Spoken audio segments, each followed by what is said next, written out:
class on the topic Galois main theorem part 2, and we are pleased to have Ms. Mida Davis, Assistant Professor, Sedghatt College, Chalakudi, to handle today's session. She is currently pursuing her PhD from Cochin University, and she has also taken her MPhil from the university. Okay. She has participated in the International Conference on Recent Trends in Graph Theory conducted at Cochin University and presented her paper on the International Conference on Emerging Trends in Graph Theory conducted at Christ University, Bangalore. She was also an active participant in the regional workshop on Indian women and maths supported by the Indian government. I happily welcome ma'am to this session on behalf of ASAP and the attendees. Welcome, ma'am. Thank you, Anika. So, good afternoon, my dear students. As Anika have said, myself, Smita Davis, Assistant Professor, Department of Mathematics, Sedghatt College, Chalakudi, and we'll be again continuing our discussions on Galois theory, which is Module 3 of Algebra 2 paper of Second MSc Mathematics at Calicut University. So, I have stated.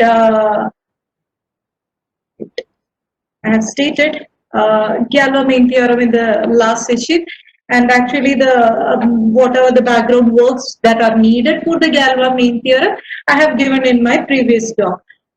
Before going to the talk, in the last session, somebody has asked me a question that whether the splitting fields are unique. I said no.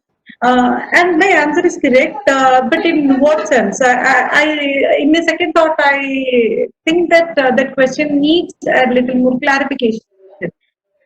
I said that, for a field Q of root 2, root 3 is a splitting field over Q for the set of polynomials x square minus 2, set x square minus 2, x square minus 3. Similarly, Q of root 2 is a splitting field over Q for the set of polynomials for a set of polynomial x square minus 2.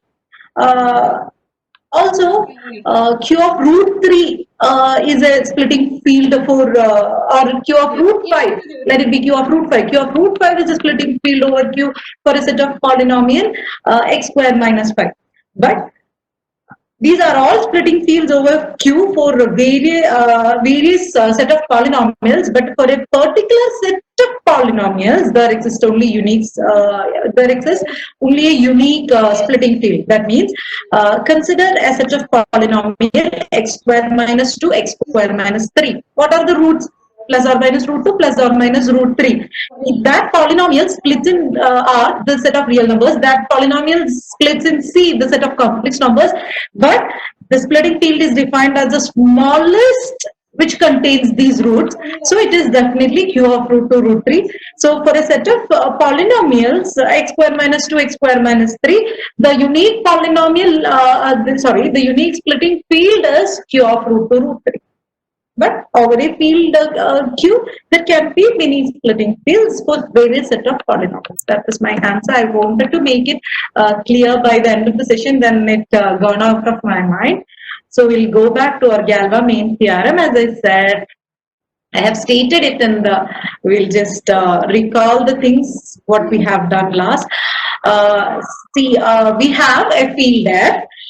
We have an extension field K of F, which is a finite normal extension. Again, we will recall finite normal extension means it should be a finite extension, splitting field, and separable extension over F.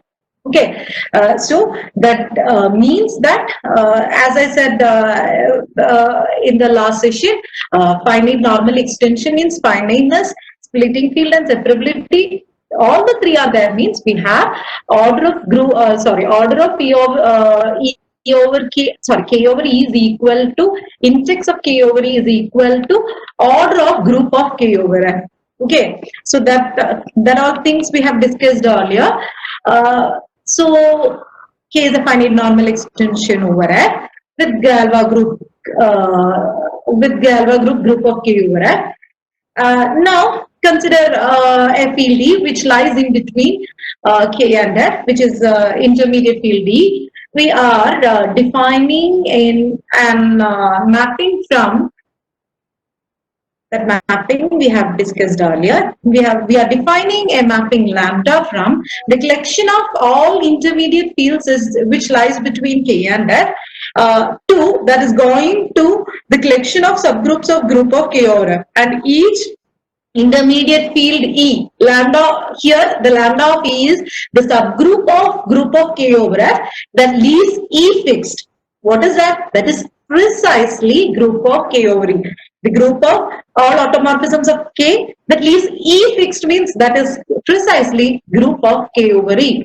So lambda of E is mapped to here group of K over E. That was our first point to first point 2 was the same. Lambda of E is equal to group of K over F. Lambda of E is a subgroup of group of K over F, leaving E fixed. Now, again, this point we have done in the last session. Lambda is a 1-1 map. This we have done. Now, the second point was E is equal to the fixed field of group of K over E. This also we have done, and this is equal to a group fixed field of lambda over E. That is very trivial from our first point. Now the third point, that was a major discussion in our last session. That is, for a particular subgroup of group of K over F, here we have an H, a subgroup of group of K over F. Corresponding to that, we have an intermediate field KH that lies between K and F, such that lambda of KH is equal to H. That is precisely saying that lambda is onto. That was our major discussion in the last session. That 3 points we have already seen. Now the rest of the things we will be seeing in our current session. First, we will start with our first session. First point, that is degree of K over E is equal to order of lambda of E, which is very trivial. I'll just yeah. So we have to prove that degree of K over E is equal to degree of order of lambda of E. See, we have K is a normal extension over F, and by the first theorem in this section, which we have done in our previous session, if K is a normal extension over F, then K is a normal extension over E.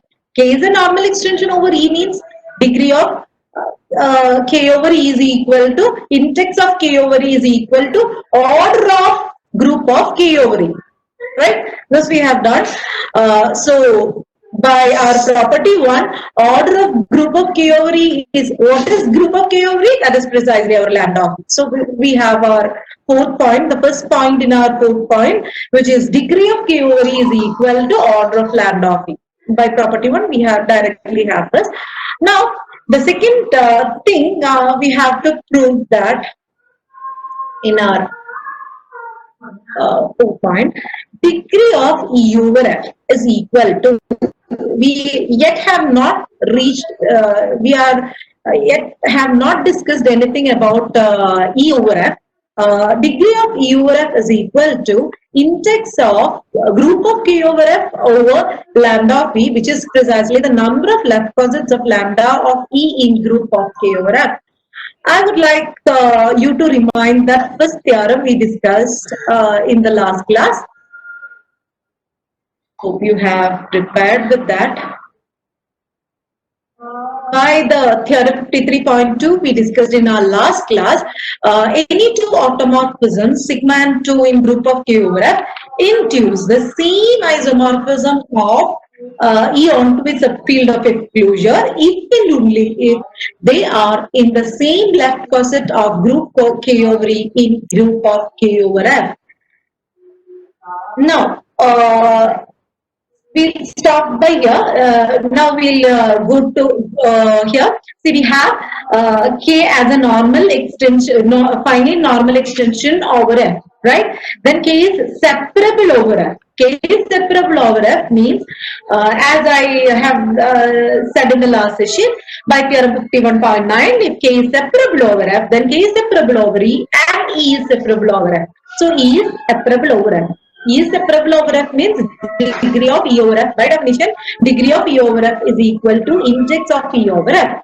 Now, what is index of E over F? Index of E over F is the number of isomorphisms of E that leaves F fixed. Now, here we have some information about that. Number of such isomorphisms.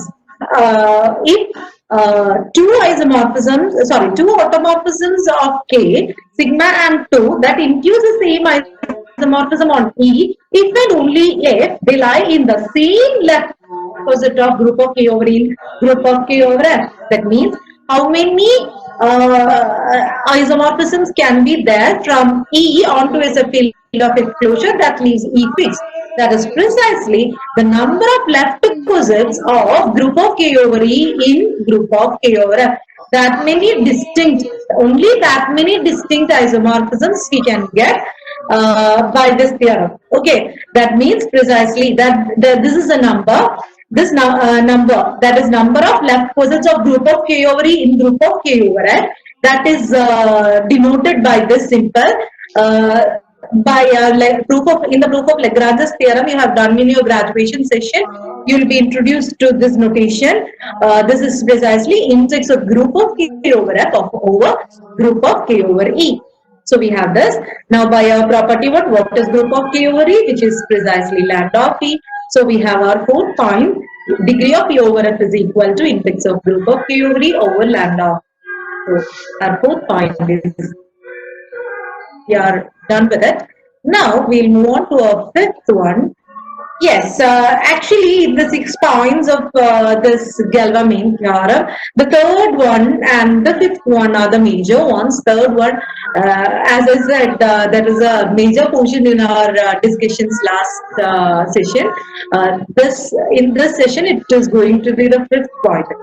See, the point is E is a normal extension over F if and only if lambda of E is a normal subgroup of K over F. That is precisely lambda E is a normal extension over F if and only if group of, what is lambda of E? It is group of K over E. Group of K over E is a normal subgroup of K over F. That means corresponding to a normal extension in this collection, we have a normal subgroup of K over F. See, remember the last time I said there is a beautiful interface of a group theory and field theory in Galois-Main theorem. So corresponding to a normal extension in the first domain, in the range section we have a normal subgroup. That is what the point majorly says. E is a normal extension over F if and only if lambda of E, that is group of K over E, is a normal subgroup of group of K over F. So we are going to prove that first. Yeah. So this is the thing we have to prove. So that we have, what are the things? So we have K as a normal extension over F. We have to prove that E is a normal extension over F. We have to get an equilibrium condition for E to be a normal extension over F. What are the things required for E to be a normal extension over F? First thing, it should be a finite extension. Second thing, it should be a separable extension, and third thing, it should be a splitting field. So all the three things. Finiteness, as I said in the last class, degree of K over F is finite. We have K as a finite normal extension. That means degree of K over F is finite. Degree of K over F is equal to degree of K over E into degree of E over F. Means degree of E over F, that is a finite number, and E is a finite extension over F.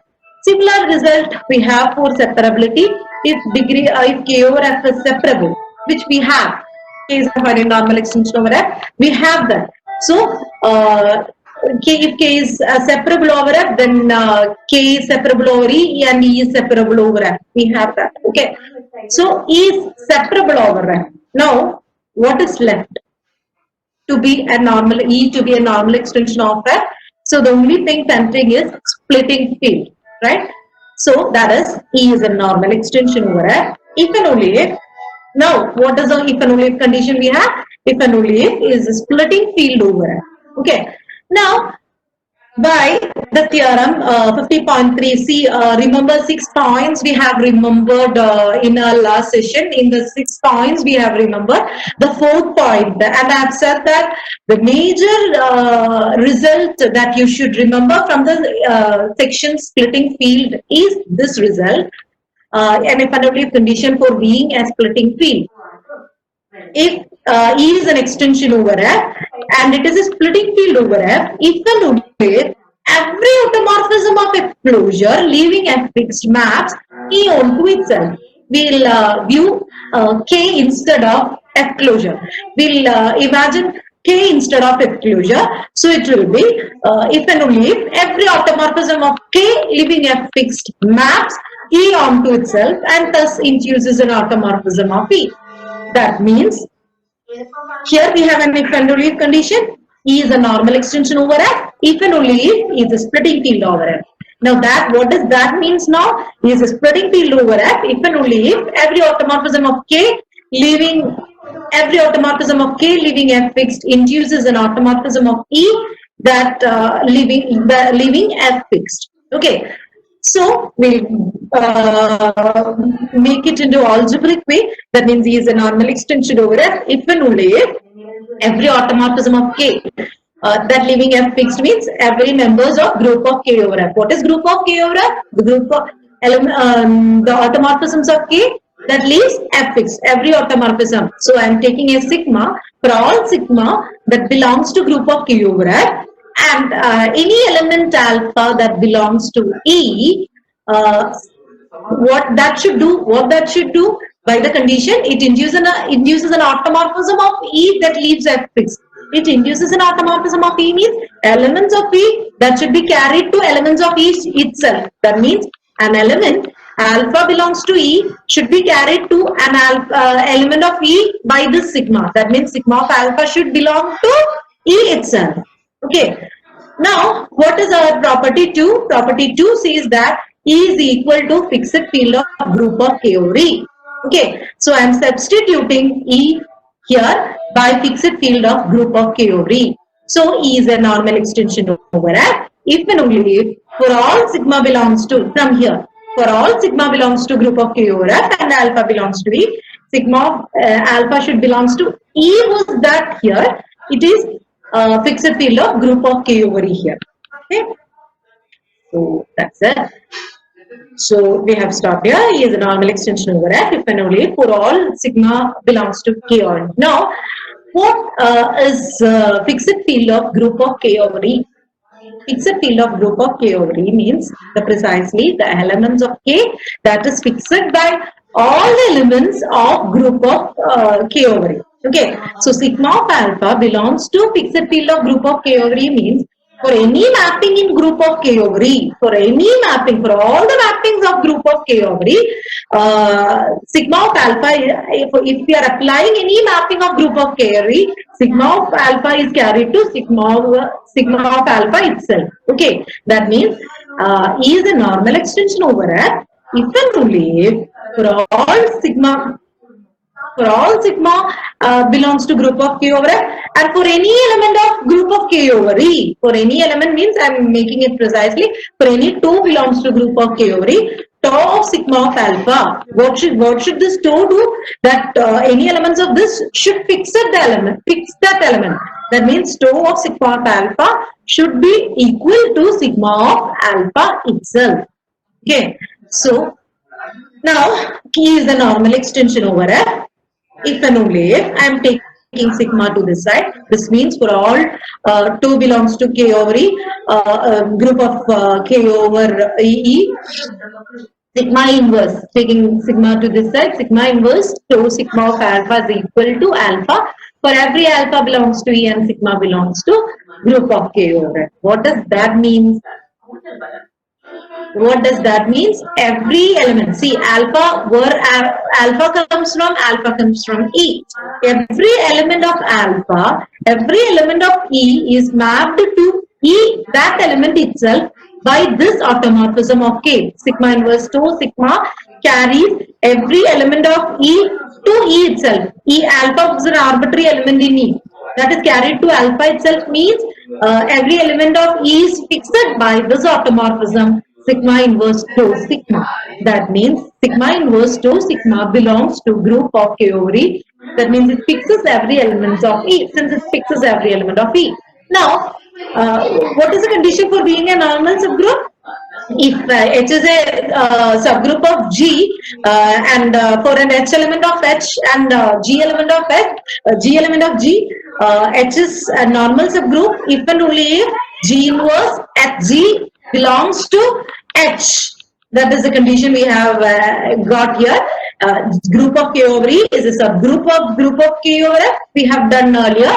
Now, for any sigma belongs to group of K over F and 2 belongs to group of K over E, sigma inverse to sigma that belongs to group of K over E, which is precisely the condition for being group of K over E for becoming a normal subgroup of group of K over F. Now, what is group of K over E? That is lambda of E. So we have, as it is in the theorem, we have E is a normal extension over F if and only if lambda of E is a normal subgroup of group of K over F. This is a very important result we have to carry over in our mind while we are going through the entire session till our insolvability of quintic. We have to keep it in this mind. E is a normal extension over F if and only if group of K over E is a normal subgroup of group of K over F. Now, the next thing we have to prove that is if lambda of, as in the statement I'll call, when lambda of E is a normal subgroup of group of K over F, then group of E over F is isomorphic to group of the quotient field, quotient group of K over F by group of Q over E. See, whenever we have a normal subgroup structure, automatically we'll be having this quotient group structure. Okay, and we know that for anything like this, the key ingredient will be our first isomorphism theorem, which we have done in our first MSA classes. Okay, for that, actually to get a result like this, we first have to construct an homomorphism from group of K over E to group of E over F. It says that the kernel of that homomorphism should be group of K over E. Okay, that is a key ingredient. Remember in our fundamental isomorphism theorem. What is our fundamental isomorphism theorem? I'll just say it. If anybody is writing, not just note it down. If P is an homomorphism from, is an onto homomorphism from G to G dash, is an onto homomorphism, I'm saying. If is an onto homomorphism from to G dash, then with kernel K, then G by K is isomorphic. The quotient group G by K is isomorphic to G dash. Okay, or if it's not onto, we have G by K is isomorphic to P of G. That is the thing. Since it's onto, I'm saying it as G dash. So for you applying this isomorphism theorem, we have to obtain an homomorphism from group of K over F to group of E over E, and we have to get the kernel as group of K over E. So we'll try to construct such a construction. So we are moving on. By our assumption, lambda of E is a normal subgroup of group of K over F. By assumption, lambda of E is a normal subgroup of group of K over F, which is actually by the proof above, if and only if condition. What does that mean? E is a normal extension. We have got that E is a normal extension over F if and only if lambda of E is a normal subgroup of group of K over F. Okay. Now the next thing, yes, if E is a normal, so lambda is a normal subgroup, means E is a normal extension. E is a normal extension, then E is a splitting field over F. If E is a splitting field over F, then every automorphism, what is this splitting field? By the condition, by theorem we quoted just above, 50.3. Every automorphism of K leaving F fixed induces an automorphism of E that leaves F fixed. Okay, so The condition given here was lambda of is a normal subgroup. Lambda of is a normal subgroup means is a normal extension by just the thing we have done in our fifth point. That means is a splitting field. Is a normal extension means is a splitting field. Separable splitting field means is a splitting field definitely. So by the theorem, I have 51.3, right? We have counted every automorphism of K leaving F fixed induces an automorphism of E leaving F fixed. That means any sigma belongs to group of K over F for any. See, corresponding to any automorphism of K that leaves F fixed, we have an automorphism of E that leaves F fixed. Okay, that means corresponding to any sigma belongs to group of K over F, we have a sigma of E that belongs to group of E over F. Okay, corresponding to any, by this condition, by this splitting field condition, we have corresponding to any element in group of K over F, we have an automorphism of E that leave F fixed means correspondingly we have an element of group of E over F. Okay, that means if we for each sigma belongs to group of K over F, we have an sigma E that belongs to a group of E over F. Okay, that means we can define a function P from group of K over F to group of E over F says that corresponding to each sigma we have a sigma E, right? That is the key ingredient of this. We are mapping that sigma to sigma E. Corresponding to each sigma we have a sigma E here. This is what by the condition. So we have P of sigma is equal to sigma E. We are defining it to be P of sigma is equal to sigma E for each sigma belongs to group of K over F. Trivially, see here we have function composition as the operation. So it is clearly a homomorphism. It can be split up easily by function composition. So corresponding P of, we'll get it as P of sigma dot any tau is equal to sigma E dot tau of P, which is equal to P of dot is our composition. So we will have it as P of sigma dot P of tau. So P is a homomorphism. Now, see, what is group of E over F? It is the automorphism of E that leave E fixed. Now, any automorphism of E that leaves E fixed can be extended to an automorphism of K that leaves F fixed by our isomorphism extension theorem, right? So, for each 2 E belongs to group of E over F, that means an automorphism for any automorphism of E that leave F fixed that can be extended to an automorphism of K that leave F fixed by our isomorphism extension theorem. That is, for each 2E in group of K or group of E over F, we have a 2 in group of K over F says that we have a 2 in group of K over F says that P of 2 is equal to 2E, which is precisely saying that P is on 2. Okay. The isomorphism extension theorem is a key here. For each automorphism of E, it can be extended to an automorphism of K by isomorphism extension theorem. So for each automorphism here, we have an automorphism here says that P of that element is equal to here. So we have P as on 2. So we have an on 2 homomorphism from group of K over F to group of E over F. That is when we can use our fundamental. Before that, we should see what is a kernel too. So what is a kernel? See, what is the definition of kernel of a group? Kernel of an homomorphism. Kernel of an homomorphism. Kernel of a homomorphism means what are the elements of group of K over F that is mapped onto the identity element of group of E over F. What is the identity element of group of E over F? It is the identity automorphism of E, right? Now, what are the elements of group of K over F that is mapped onto the identity automorphism of E? What is the thing that is done by the identity automorphism? Every element of E is mapped onto E itself. So we have to the same elements itself, just not to E, the same elements itself. Okay, so here to get the kernel, we have to check what are the elements of group of K over F that are mapped on to that are carrying E to the same elements of E itself. That means what are the elements of group of K over F that fixes all the elements of E that are precisely group of K over E. Okay, so the kernel of that homomorphism is group of K over E.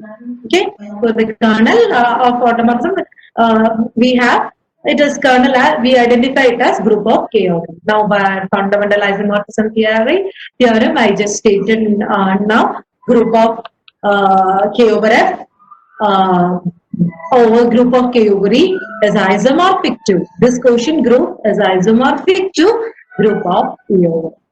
So officially, actually, our points of the now one more thing we have to see in our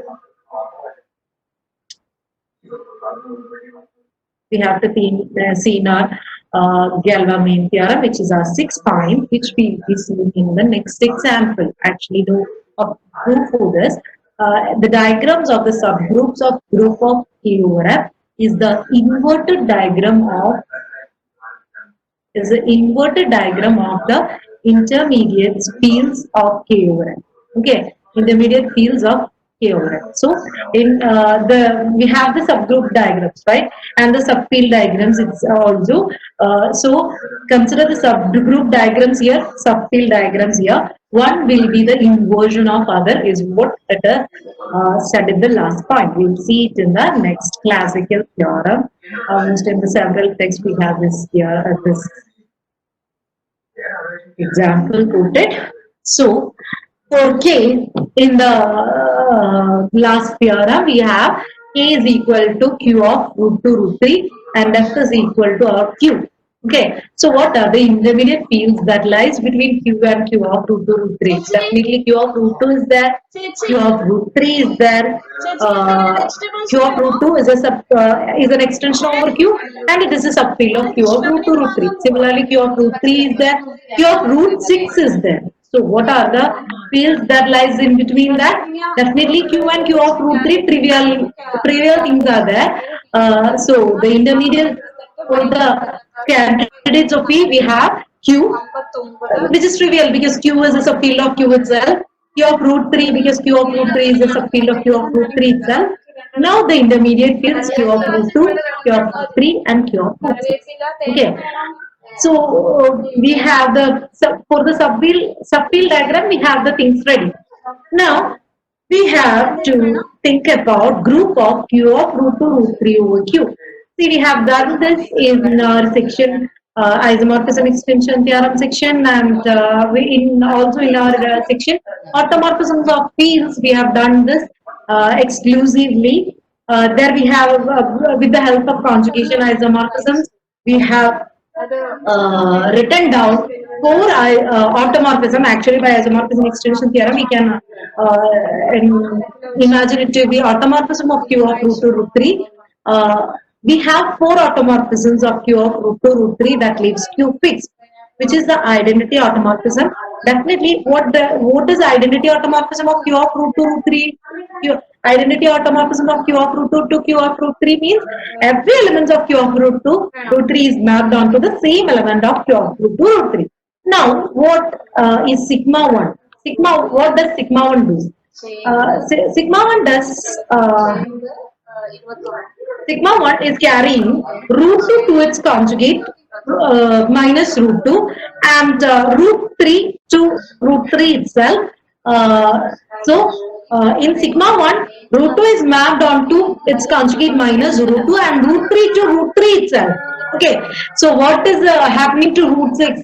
Root 6, definitely root 2 is mapped to root minus root 2 means root 6, which is actually root 2 into root 3.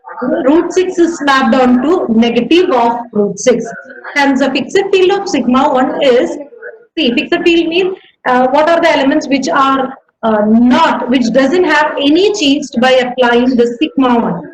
What are the elements of Q of root 2 root 3 which doesn't have any changes by applying sigma 1? It is precisely Q of root 3 because root 3 doesn't have any change. Any element of Q doesn't have any change. So Q of root 3 is the fixed element, fixed field of sigma 1. Now what does sigma 2 is doing? Sigma 2 is taking root 3 to its conjugate negative root 3. Root 2 is mapped onto root 2 itself. That I have not written here, but root 2 is mapped onto root 2 itself. So, as in sigma 1, root 3 is mapped onto negative root 3, means root 6 definitely have changed. Root 6 is mapped onto negative root 6. This is quoted because in sigma 3, oh, I'm sorry, here it is actually sigma 3. In sigma 3, we have a change. That is why we are writing root 6. So, what is the fixed field of sigma 2? What are the elements of Q of root 2, root 3, which doesn't have any change by applying sigma 2? And definitely root 2, any combinations of root 2 doesn't have any change. Any elements of Q doesn't have any change. Only the elements that are combinations of root 3 and root 6 have changes. So definitely the fixed field of sigma 2 is Q of root 2. Now, here, I'm sorry to say this is sigma 3. Now our third automorphism, sigma 3, that is mapping root 2 to its conjugate minus root 2 and root 3 to its conjugate minus root 3. Okay, so both are changing. See, root 2 is going to minus root 2 and root 3 is going to minus root 3. So is there any change for root 6? Yes, definitely we have change for root 6. Sorry, we doesn't have any change for root 6. Since root 2 is going to minus root 2 and root 3 is going to negative root 3. So root 2 into root 3, that is root 6, will be going to negative root 2 into negative root 6, which is root 6 itself. So any combinations of root 6 will be going to root 6 itself. Okay, so what is the fixed field of sigma 3, which is precisely Q of root 6, because root 6 also doesn't have any changes. So this is a 4-element group.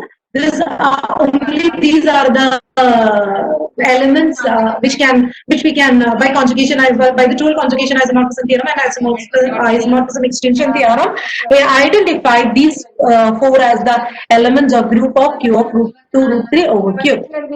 Now we have a group of 4 elements. How many groups are there with 4 elements? There are only 2 groups with 4 elements, which are cyclic group Z4 and the clean 4 group, or Z2, or it is isomorphic to Z2 cross Z2. We only have the 2 elements, only have 2 groups, sorry, we only have 2 groups of order 4, out of which we have to identify to which group our 4-element group is isomorphic to. For that, one is abelian and one is cyclic. So we just have to check that we'll get any generator element or not. We'll just go for sigma 1. What is sigma 1 square? Does sigma 1 square means root 2 is mapped on to negative of negative root 2. That means it is again going to root 2.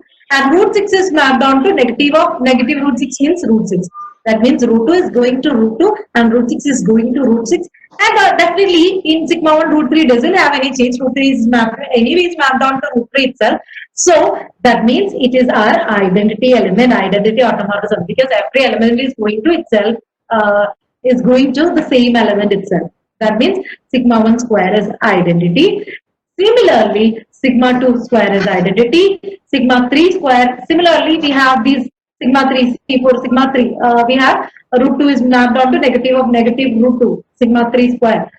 Means root 2 is mapped onto negative of negative root 2, which is root 2.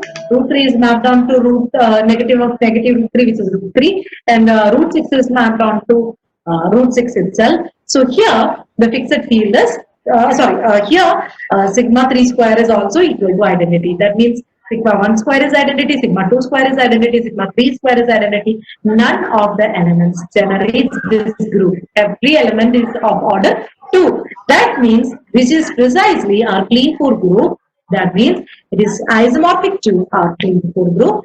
This group is isomorphic to our clean 4 group. Okay. So now the corresponding what are the fixed fields corresponding? I have just noted that the subgroups. What are the subgroups? We know that what are the subgroups of clean 4 group, which is actually will be of this structure. The subgroups are that group itself, identity, and definitely identity sigma 1, identity sigma 2, and the identity sigma 3. Now, what is the fixed field of all the four? All the four of this: identity sigma 1, sigma 2, sigma 3. That means what are the elements of Q of root 2, root 3, says that when we apply all these automorphisms, it is carried to the same elements. Definitely, in sigma 1 we have changes for root 2. See, in sigma 2 we have changes for root 3. In sigma 3 we have changes for root 2 and root 3. So if all the four has to keep some elements fixed, that should be definitely Q. Okay. Now, as I said earlier, identity and sigma 1. Identity keeps every elements fixed, but sigma 1 keeps only Q of root 3 elements of Q of root 3 fixed. Sigma 2 keeps only Q of root 2 fixed. Sigma 3 keeps only Q of root 6 fixed.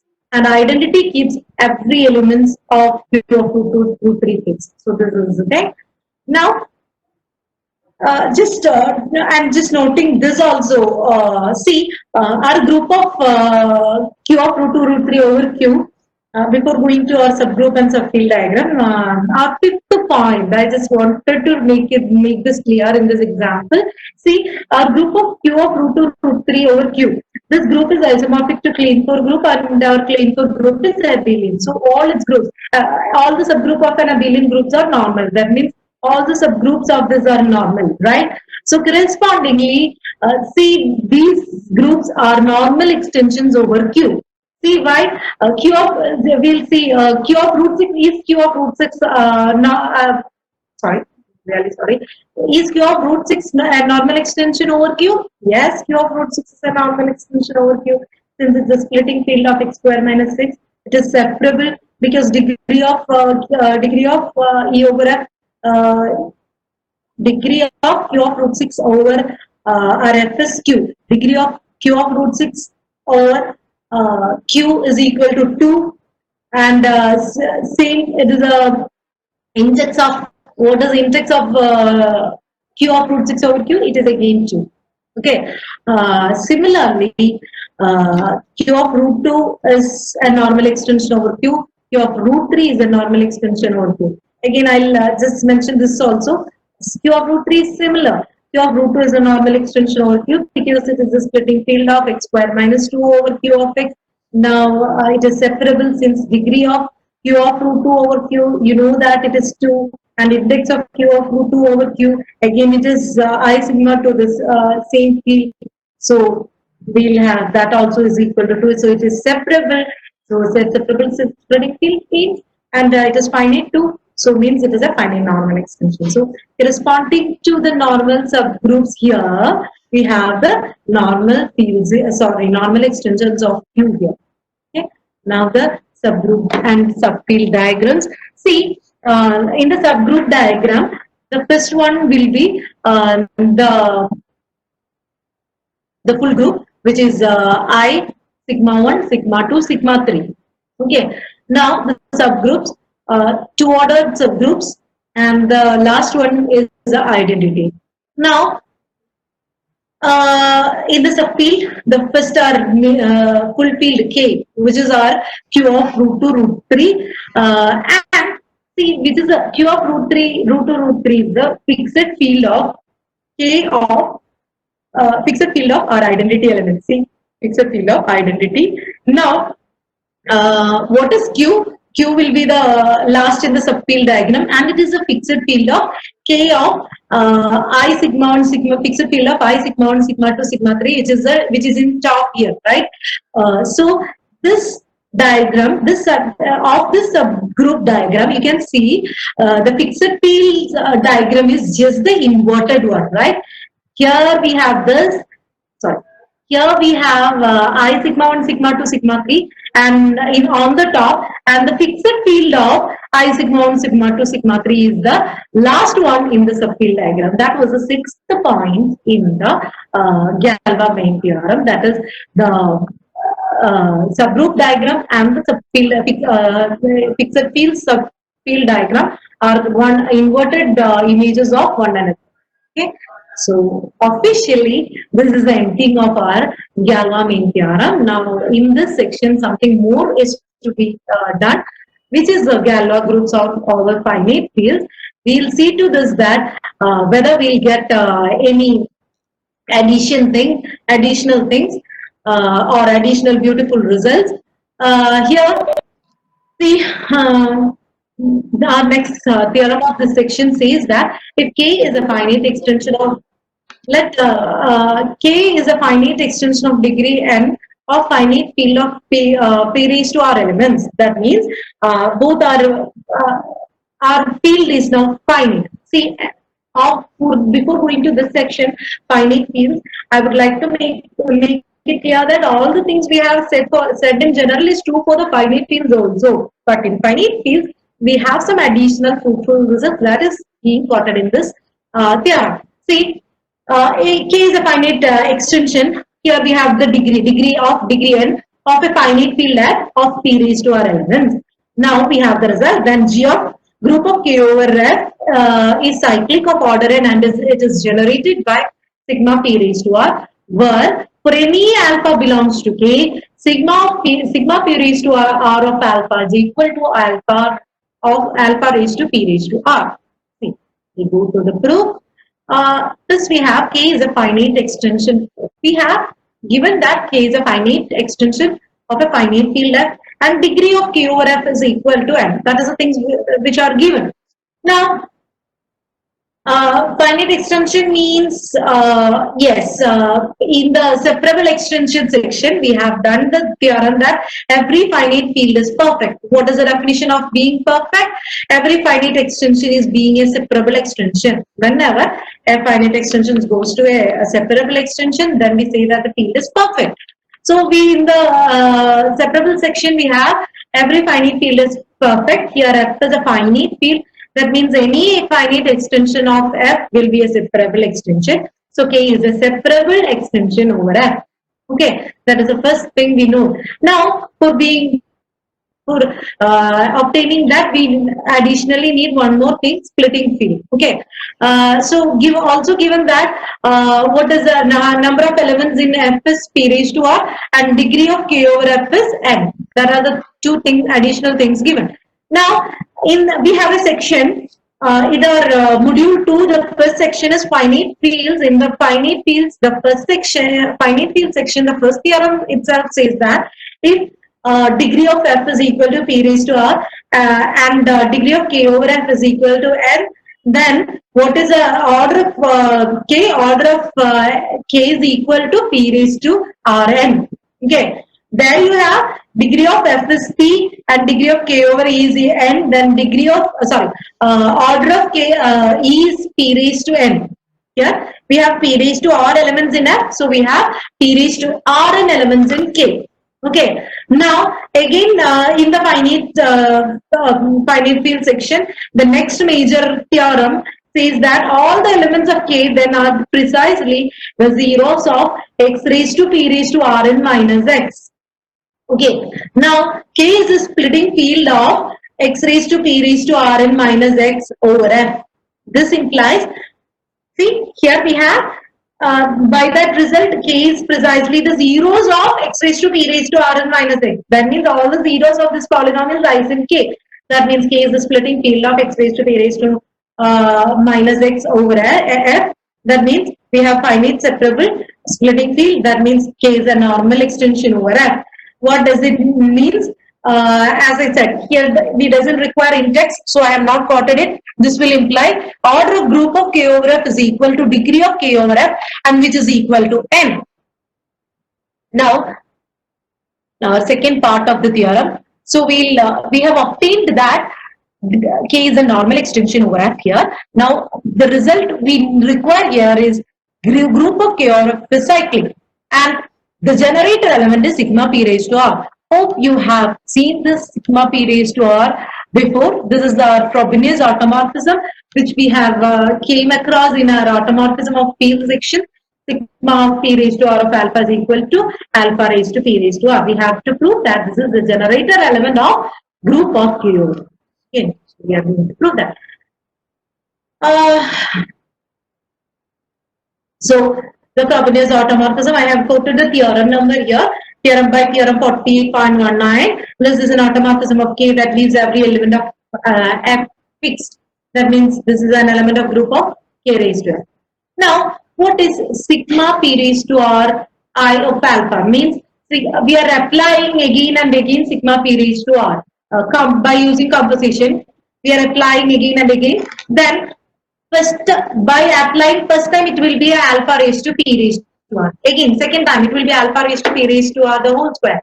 Third time it will be alpha raised to p raised to r the whole cube. If we are applying I times, it will be alpha raised to p raised to r I times. Now, what are the elements of K? The elements of K, I would like you to remind, they are precisely the elements of x raised to p raised, zeros of x raised to p raised to r n minus x.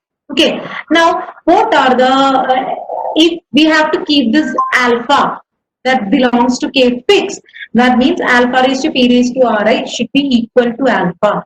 That means alpha should be a 0 of x raised to p raised to ri minus x is equal to 0. Okay. Here, if I have to keep our alpha fixed, then alpha raised to p raised to ri should be equal to alpha. That means x raised to p raised to ri minus x should be equal to 0. Alpha should be equal to 0. Alpha should be 0 of that polynomial. Now, any polynomial of degree p raised to ri that have at most p raised to ri zeros. Fine. We have our fundamental theorem of algebra. Any polynomial of degree p raised to ri have at most p raised to ri zeros. Okay, that means what is the smallest power of sigma raised to p raised to r that possibly leaves every element of alpha fixed. Every element of K fixed. How many elements in K we have? P raised to R and elements in K. So if we have to leave all the P raised to R and elements of K fixed, means that power should be at least n. Right here, if you have to find it to be alpha raised to P raised to R n, it should be at least n. That means the order of this element in group of K over F is at least n. Now, what is the order of this group? This order of this group is n. We have seen here. Order of this group is n. So, order of an element cannot be exceeding that. So, the maximum is at least n, means it should be actually equal to n. That means the order of this element in group of K over F is precisely n. That means that element generates every element of the group. That the order of the group is, the order of that element is n, means that cyclically gives every element of the group. Okay, that means group of K over F is cyclic and it is generated by this element sigma p raised to r. Okay, now a small example for this, which is quoted in the Chalet. Consider your field to be ZP and your extension field to be Galois field of P raised to L elements. This is just a field of, this just means any field of P raised to 12 elements. Okay. In finite field sections, we have learned that only time power ordered fields exist. Only that fields exist, and up to isomorphism, all the fields of a particular order is isomorphic. That means only one field exists of one order, and that order should be a prime power. Okay, consider Galois field of order P raised to 12. That means a field of order P raised to 12. Now, by the RX above discussions, what will be degree of K over F? Here we have P raised to 12 elements. Here we have in ZP we have P elements. So what should be degree of K over F? It should be actually 12, and that is the order of our group of K over F. And we have just seen that group of K over F in this scenario of finite field scenario. Group of K over F is cyclic and it is order n. That means only one cyclic field exists of order n, and that is R is at 12. How many, I just want you to, how many fields of order 12 exist? Just Google it and see how many fields of order 12 specify. Out of only one is, only one is cyclic, which is R, is at 12. So group of K over F is isomorphic to Z12, and here our subgroup diagram goes. Hope you are remembering your Z12. The subgroups of Z12 are cyclic group generated by 2, cyclic group generated by 3, cyclic group generated by 4, cyclic group generated by 6, cyclic group generated by 12, and the cyclic group generated by the identity element 1. So here, similar, we have the subgroup structure here. See, first one is subgroup generated by ZP. The second one is cyclic subgroup generated by ZP square. The cyclic subgroup generated by ZP cube. Cyclic subgroup generated by ZP cube. P raised to 4. The cyclic subgroup generated by ZP raised to 6 and I. This is a subgroup containing only one element. This is a subgroup containing 2 elements. This is a group containing 3 elements. This is a group containing 4 elements. This is a group containing 6 elements, and all the 12 elements are here. Now, one more point. Okay, fine. Now what we have to correspondingly see what are the subfields to see just inverted diagram. We have to see what are the subfields of P raised to I grew a field of order P raised to 12. So for that I have gotten this result. See, subfield of an order field of order P raised to n are precisely of order P are the fields of order P raised to m, such that m is a divisor of 10. Now what are the divisors of 12? Divisors of 12 are 1, 2, 3, 1, 2, 3, 4, 6 and 12. So the subgroups of subfields are of order P, P raised to P square, P cube, P raised to 4, P raised to 6 and P raised to 12. So here we have the subfield diagram, just starting with here. Here we have identity on the last. Here we have fixed field of identity on the top. Here we have the cyclic subgroup generated by sigma p on the top. Here we have cyclic subgroup generated by sigma p on the last. Just inverted diagram, as I said in the last set for the last exam. So this is, I'm concluding my session. Thank you. If any doubts. What is normal extension over F? H. F of 1. Normal extension over F. Yeah, yes, ma'am. As I said, it is separable splitting field over F. Okay. If it is finite normal extension, means finite separable splitting field. Okay. I hope it is clear for Mr. Vinny. Okay, ma'am. So there is no other question, so we shall wind up here. Thank you, ma'am. Thank you for your valuable time and for your wonderful class. And thank you, participants, for your active participation. We will meet you again. So thank you everyone on behalf of SF, and thank you, ma'am. Okay, thank you, Anaka, and thank you all my students. Keep learning. Okay, thank you.